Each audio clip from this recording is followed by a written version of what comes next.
Hello friends, എല്ലാവർക്കും അവർ family വ്ളോഗ്സിൻ്റെ നല്ലൊരു വീഡിയോയിലേക്ക് സ്വാഗതം. നമ്മുടെ കഴിഞ്ഞ വീഡിയോസ് ലൈക്ക് ചെയ്ത്, ഷെയർ ചെയ്ത്, സബ്സ്ക്രൈബ് ചെയ്ത് നമ്മുടെ കൂടെ നിൽക്കുന്ന എല്ലാ കൂട്ടുകാർക്കും ഒരുപാട് താങ്ക്സ് ഉണ്ട് കേട്ടോ. ഇന്ന് എനിക്ക് നാട്ടിൽ നിന്നൊരു കോളുണ്ടായിരുന്നു. ഒരു 1.5-2 മണിക്കൂർ അടുപ്പിച്ച് സംസാരിക്കേണ്ടി വന്നു. ഞാൻ സംസാരിച്ചുകൊണ്ടിരുന്നപ്പോഴേ ഇവിടുത്തെ അമ്മാമ്മ എന്നോട് നീ എന്തിനാ ഇത്രയും ഇമോഷണലായിട്ട് സംസാരിക്കുന്നത്? എനിക്ക് നീ പറയുന്നത് മനസ്സിലാകുന്നില്ലെങ്കിലും നിൻ്റെ ഭാഷ മനസ്സിലാകുന്നില്ലെങ്കിലും എനിക്ക് മനസ്സിലാകുന്നത് നീ ആരോടോ എന്തോ മോട്ടിവേറ്റ് ചെയ്തുകൊണ്ട് പറയുകയാണെന്ന് എനിക്ക് ഫീൽ ചെയ്യുന്നു എന്നെന്നോട് പറഞ്ഞു. അപ്പോഴും ഞാൻ പറഞ്ഞു ഞാൻ കുറച്ച് കഴിഞ്ഞ് സംസാരിക്കാം അമ്മാമ്മ എന്ന് പറഞ്ഞിട്ട് ഞാൻ പിന്നെ പുള്ളിക്കാരിയോട് കാര്യങ്ങൾ പറഞ്ഞു. അപ്പോൾ വേറെ ഒന്നുമല്ല, പുള്ളിക്കാരി എന്ന് പറഞ്ഞാൽ ഒരു 5 വർഷമായിട്ട് നമ്മുടെ ദുബായിൽ അയാളുടെ തന്നെ ഫാമിലിയിൽപ്പെട്ട ഒരു കസിൻ്റെ വീട്ടിൽ ജോലിക്ക് നിൽക്കുകയെന്ന് പറഞ്ഞാൽ കുട്ടികളെ നോക്കണം, അത്യാവശ്യം വീട്ടുപണിയും കാര്യങ്ങളും ഒക്കെ തന്നെയുണ്ട്. 5 വർഷമായിട്ട് അവിടെ ജോലി ചെയ്യാണ്. അപ്പോൾ കഴിഞ്ഞ 1 മാസമായിട്ട് പുള്ളിക്കാരി നാട്ടിലുണ്ട്. ലീവിന് വന്നു എന്നാണ് ആദ്യമൊക്കെ ഫാമിലിയോട് പറഞ്ഞത്. പിന്നീട് 1 മാസം കഴിഞ്ഞിട്ടും പുള്ളിക്കാരി പോകുന്നതിനെക്കുറിച്ചൊന്നും പറയാതിരുന്നപ്പോഴാണ് ഫാമിലിയിൽ നിന്ന് ക്വസ്റ്റ്യൻ വന്നത്, നീ എന്താ പോകുന്നതിനെക്കുറിച്ചൊന്നും പറയാതെന്ന് ചോദിച്ചപ്പോഴത്തേക്കും പുള്ളിക്കാരി പറഞ്ഞു, ഇല്ല ഞാൻ ക്യാൻസൽ ചെയ്തിട്ട് വന്നേ, ഞാൻ ഇനി പോകുന്നില്ല, എൻ്റെ മക്കളുടെ കൂടെ എനിക്ക് ജീവിക്കണം എന്ന് പറഞ്ഞു. അപ്പോഴത്തേക്കും ഏകദേശം ഒരു 5 വർഷം മുന്നേ പുള്ളിക്കാരി സാമ്പത്തികമായിട്ട് വളരെ ഒരുപാട് പ്രശ്നം, ഇപ്പം ഞാൻ അനുഭവിക്കുന്ന പ്രശ്നങ്ങളിലൂടെ പോയിക്കൊണ്ടിരുന്നൊരു വ്യക്തിയായിരുന്നു. പക്ഷേ ഈ 5 വർഷം കൊണ്ട് പുള്ളിക്കാരുടെ സാമ്പത്തിക നിലപാട് സാഹചര്യമൊക്കെ മെച്ചപ്പെട്ടു. നല്ലൊരു വീട് വെച്ചു. മക്കളൊക്കെ മുമ്പ് ഗവൺമെൻറ് സ്കൂളിലൊക്കെയാണ് പഠിച്ചുകൊണ്ടിരുന്നത്. ഇപ്പം ഇംഗ്ലീഷ് മീഡിയം സ്കൂളിൽ തിരക്കേടില്ലാത്ത രീതിയിൽ 3 മക്കളും കണ്ടുണ്ട് അവൾക്ക്. 3 മക്കളെയും പഠിപ്പിക്കുന്നു, കുഴപ്പമൊന്നുമില്ല. ഫാമിലിയൊക്കെ നല്ല സ്റ്റേബിളായി മുമ്പോട്ട് പോകുന്നു. അപ്പോൾ എന്നെ അവളിപ്പം പിടിച്ചിട്ട് എന്നോട് പറഞ്ഞ കാര്യം എന്ന് പറഞ്ഞാൽ, മോളി നീ ഇപ്പം ഇസ്രായേലിലാണ്, ഞാനിപ്പോൾ നാട്ടിൽ വന്നപ്പോൾ ഞാൻ ഇങ്ങനെ അറിഞ്ഞു, എനിക്ക് നിന്നെ കാണാൻ പറ്റിയില്ല. ഞാൻ തന്നെ ഇപ്പം ഇവിടെ വന്നിട്ട് ഇപ്പോൾ 2 മാസം ആകാറായി. എന്നോട് പുള്ളിക്കാരി പറഞ്ഞൊരു കാര്യം എന്ന് പറഞ്ഞാൽ, ഈ 5 വർഷവും ഞാൻ എനിക്ക് വേണ്ടി ജീവിച്ചിട്ടില്ല മോളി. എൻ്റെ അടുത്ത ഫ്രണ്ടാണ് കേട്ടോ, ഫ്രണ്ടാണ് എൻ്റെ. എനിക്കറിയാം അവളുടെ സ്വഭാവം, എനിക്കറിയാം അവളെ. എന്നോട് പറഞ്ഞാൽ ഞാൻ ഈ 5 വർഷവും ഞാൻ എനിക്ക് വേണ്ടി ജീവിച്ചിട്ടില്ല. എൻ്റെ മക്കൾക്ക് വേണ്ടി, എൻ്റെ കുടുംബത്തിന് വേണ്ടി, എൻ്റെ ഭർത്താവിന് വേണ്ടി, എൻ്റെ അപ്പനമ്മയ്ക്ക് വേണ്ടി, എൻ്റെ സഹോദരങ്ങൾക്ക് വേണ്ടി, എന്നെ കൊണ്ട് പറ്റുന്ന രീതിയിലൊക്കെ ഞാൻ അവർക്ക് വേണ്ടതൊക്കെ ചെയ്തു കൊടുത്തു. പക്ഷേ ഞാൻ എനിക്ക് വേണ്ടി ജീവിക്കാൻ മറന്നുപോയി. ഞാൻ ദുബായിൽ ജോലി ചെയ്തിട്ടും പുറത്തു പോയി സ്ഥലങ്ങൾ കാണാനോ ആ ഒരു ജീവിതം ഒന്ന് ആസ്വദിക്കാനോ, കാശ് കൊടുത്ത് പുതിയ ഡ്രസ്സ് മേടിക്കാനോ, ഇഷ്ടപ്പെട്ട ആഹാരം പോയി മേടിച്ച് കഴിക്കാനോ ഒന്നും എനിക്ക് പറ്റിയിട്ടില്ല. പക്ഷേ ഇന്ന് ഞാൻ ആലോചിക്കുമ്പോഴത്തേക്കും എനിക്കതിൽ വല്ലാത്ത കുറ്റബോധമുണ്ട്. ഞാൻ മുന്നേ എന്തിനാണ് നീ കുറ്റബോധപ്പെടുന്നത്? ദൈവം നിനക്ക് സാഹചര്യം ഒരുക്കി തന്നപ്പോൾ ആ ഒരു സ്ഥലത്ത് നീ പോയി, ജോലിക്ക് വേണ്ടി തന്നെയാണെങ്കിലും നീ പോയി. അന്നേരം നിനക്ക് പോയി കാണാമായിരുന്നു, നിനക്ക് ഇഷ്ടപ്പെട്ട ആഹാരം നിനക്ക് മേടിച്ച് കഴിക്കാമായിരുന്നു, ഇഷ്ടപ്പെട്ട വസ്ത്രം നിനക്ക് ധരിക്കാമായിരുന്നു. ഈ അവസരങ്ങളൊക്കെ ദൈവം തന്നിട്ട് നീ ഉപയോഗിക്കാതിരുന്നിട്ട് ഇപ്പം എന്നെക്കൊണ്ടത് പറ്റിയില്ല എന്ന് പറയുന്നതിലൊന്നും ഒരു കാര്യമില്ല എന്ന് ഞാൻ പറഞ്ഞു. അന്നേരം എന്നോട് അവൾ വിഷമത്തോടെ പറഞ്ഞു, ഞാൻ എനിക്ക് വേണ്ടി ജീവിച്ചിട്ടില്ല, പക്ഷേ ഇപ്പോഴും ഞാനിപ്പം വന്നിട്ട് 1 മാസമായി, എന്നിട്ടും ഞാൻ തിരിച്ചു പോകുന്നതിനെക്കുറിച്ചൊന്നും പറയാതിരുന്നപ്പോൾ എൻ്റെ കുടുംബം എൻ്റെ നേരെ കുറേ ചോദ്യങ്ങളാണ്. ഇനി എന്ത് ചെയ്യും?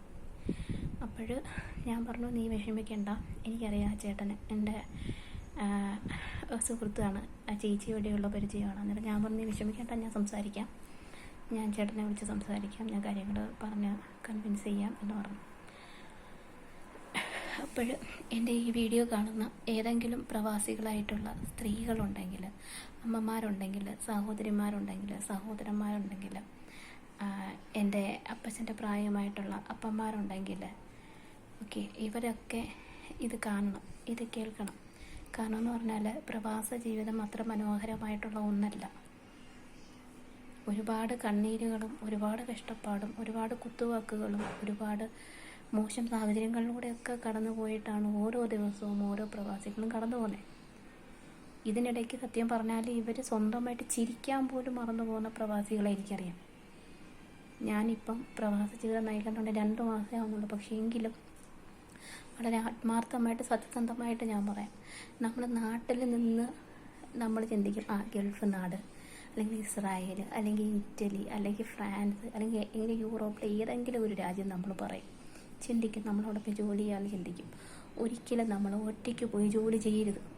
പോകുന്നെങ്കിൽ കൊള്ളാം, ഫാമിലിയായിട്ട് കുടുംബത്തോടെ പോയി നമ്മൾ ജോലി ചെയ്താലും നമുക്ക് നമ്മുടെ മക്കളെ കാണാം, നമ്മുടെ ഭർത്താവിനെ കാണാം, നമുക്ക് ടെൻഷൻ ഇല്ല, നമ്മുടെ മൈൻഡ് ഫുള്ളും ഫ്രീ ആണ്. നമ്മൾ ഒറ്റയ്ക്ക് പോയി ജോലി ചെയ്യാമെന്ന് പറഞ്ഞാൽ അവിടെ ജോലിയുടെ ടെൻഷൻ, അറിയാത്ത നാട്, അറിയാത്ത സംസ്കാരം, അറിയാത്ത ആഹാര രീതി, അറിയാത്ത ഭാഷ, ഇതൊക്കെ നമ്മുടെ മുമ്പിൽ ഓരോ ചോദ്യചിഹ്നമായിട്ട് നമ്മുടെ മുമ്പിൽ നിൽക്കുമ്പോഴും ഏറ്റവും കൂടുതൽ ഇതൊക്കെ നമ്മൾ തരണം ചെയ്യും. പക്ഷേ നമ്മുടെ ബന്ധപ്പെട്ടവരെ, സുഹൃത്തുക്കളെ, നമ്മുടെ കുടുംബത്തെ നമുക്കൊന്ന് നേരിട്ട് കാണാൻ പറ്റാതെ, മക്കളെ ഒന്ന് ചേർത്ത് പിടിക്കാൻ പറ്റാതെ, സങ്കടം വരുമ്പോൾ ജീവിത പങ്കാളിയുടെ അടുത്ത് പോയി ഒന്ന് കെട്ടിപ്പിടിച്ചൊന്ന് കരയാൻ പറ്റാതെ, അതെന്ന് പറഞ്ഞാൽ അതനുഭവിക്കുന്നവർക്ക് മാത്രമേ മനസ്സിലാവത്തുള്ളൂ. അപ്പോഴേ ഇങ്ങനെ പ്രവാസ ജീവിതം നയിക്കുന്നവരെ തീർച്ചയായിട്ടും ഇപ്പം എല്ലാവർക്കും ഒന്നുപോലെ കുടുംബത്തോടെ പോയി ജീവിക്കാൻ സാധിക്കത്തില്ല. അത് പല പല കാരണങ്ങൾ കൊണ്ടുമാകാം, സാമ്പത്തികമൊക്കെ ഒരു പരിധി വരെ കാരണമാകാം. അപ്പോഴേ ഇങ്ങനെ ഒറ്റയ്ക്ക് പ്രവാസ ജീവിതം നയിക്കുന്നവർ തീർച്ചയായിട്ടും നിങ്ങളുടെ ജീവിതം നിങ്ങൾ ആസ്വദിക്കണം. കാരണം ഒരൊറ്റ ജീവിതമേ ഉള്ളൂ ഈ ലോകത്ത്.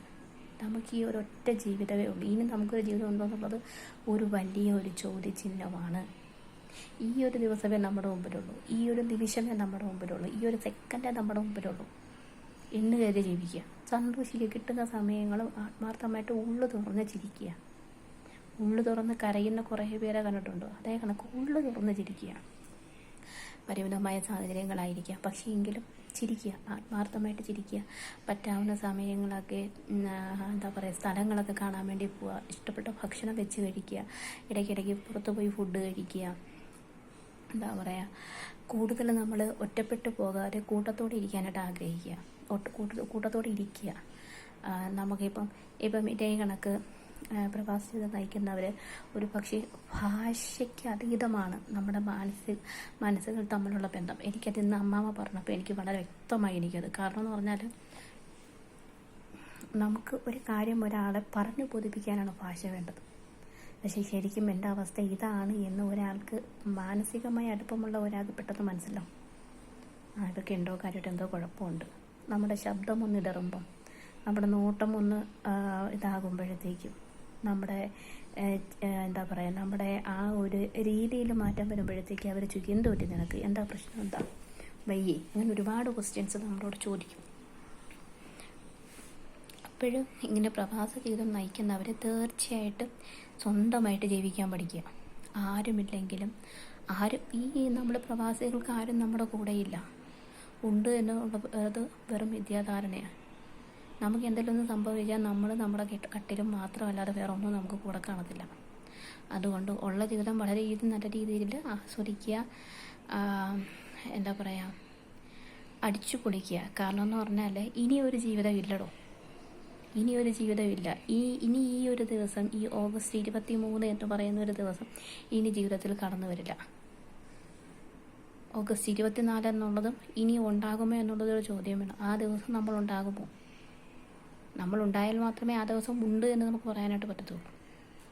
അതുകൊണ്ട് ആത്മാർത്ഥമായിട്ട് ചിരിക്കുക, ഉള്ളു തുറന്ന് ചിരിക്കുക, കാണാൻ പറ്റുന്ന സ്ഥലങ്ങളൊക്കെ പോയി കാണുക, ഇഷ്ടപ്പെട്ട ഭക്ഷണം കഴിക്കുക, സുഹൃത്തുക്കളുമായിട്ട് സമയം ചിലവഴിക്കുക, ഒരുപാട് പ്രാർത്ഥിക്കുക, നല്ല നല്ല കാര്യങ്ങളെക്കുറിച്ച് ചിന്തിക്കുക. നാളെ എനിക്കിവിടെ നിന്ന് പോകേണ്ടി വന്നാലും, പ്രവാസ ജീവിതം കഴിഞ്ഞ് പോകേണ്ടി വന്നാലും എനിക്കെന്നും പറഞ്ഞ് എന്തെങ്കിലും സാമ്പത്തിക ഭദ്രത ഉറപ്പുവരുത്തുക. എല്ലാം കുടുംബത്തിന്, മക്കൾക്ക്, ഭർത്താവിന്, ജീവിതത്തിന്, സഹോദരങ്ങൾക്ക്, മാതാപിതാക്കൾക്ക് എന്ന് പറഞ്ഞ് ഡിവൈഡ് ചെയ്ത് നമ്മൾ മാറ്റുമ്പം എനിക്ക് എന്നുള്ളതിന് വേണം ആരും പരിഗണന കൊടുക്കാൻ. ഞാൻ കഴിഞ്ഞിട്ടേ ഉള്ളൂ മറ്റെന്തും എന്നുള്ള ഒരു മനസ്സിൻ്റെ ആ ഒരു ധൈര്യം ഉണ്ടാവണം നമുക്ക്. എൻ്റെ അടുത്തെല്ലാം ആദ്യം എനിക്ക്, എന്നിട്ടേ ഉള്ളൂ ബാക്കിയുള്ള എന്തിനും. എനിക്ക് എന്നുള്ളതിന് ആദ്യം പ്രാധാന്യം കൊടുക്കുക. അല്ലെങ്കിൽ എൻ്റെ കൂട്ടുകാരി പറഞ്ഞ കണക്ക് ഒരുപാട് സങ്കടപ്പെടേണ്ട അവസ്ഥ നമുക്ക് വരും.